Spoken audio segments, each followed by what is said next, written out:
नमस्कार, आप देख रहे हैं जनहित टाइम्स। मैं हूं आपके साथ समीक्षा तिवारी। बांग्लादेश में आरक्षण के खिलाफ पूरे देश में आंदोलन अपने चरम पर है।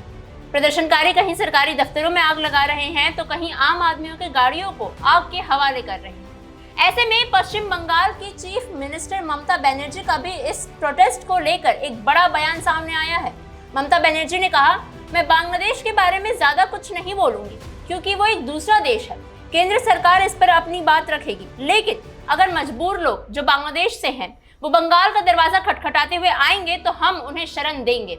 यूएन का भी प्रस्ताव है, पड़ोसी शरणार्थियों की रिस्पेक्ट करेंगे, लेकिन उनकी ये मेहरबानी वाले शब्द अब उन पर ही भारी पड़ रहे हैं। बीजेपी ने ममता पर हमला बोला है। बीजेपी सांसद रविशंकर प्रसाद ने ममता के बयान पर सख्त ऐतराज जताया है और कहा, ममता बनर्जी का हिपोक्रेसी उजागर हो गई है। ममता ने सीएए के तहत प्रताड़ित हिंदुओं, सिखों, पारसियों और ईसाइयों को शरण देने से इनकार कर दिया था, लेकिन बांग्लादेश के शरणार्थियों का स्वागत करना चाहती हैं। उनके ये दोहरे मानदंड और संविधान के प्रति उपेक्षा स्पष्ट है। उन्हें समझना होगा कि नागरिकता केंद्र सरकार के दायरे में आती है, ना कि राज्य सरकार के।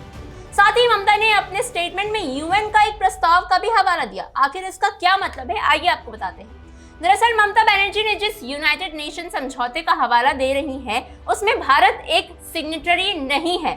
इस प्रस्ताव पर भारत के हस्ताक्षर नहीं है। ऐसे में भारत यूएन के इस प्रस्ताव के तहत किसी को भी नागरिकता नहीं देता है। भारत में शरणार्थियों को लेकर अपना ही नियम कानून है, जिसके तहत किसी को शरण देने का प्रावधान है। किसी विदेशी नागरिक को शरणार्थी स्टेटस देने का अधिकार राज्यों को बिल्कुल नहीं है।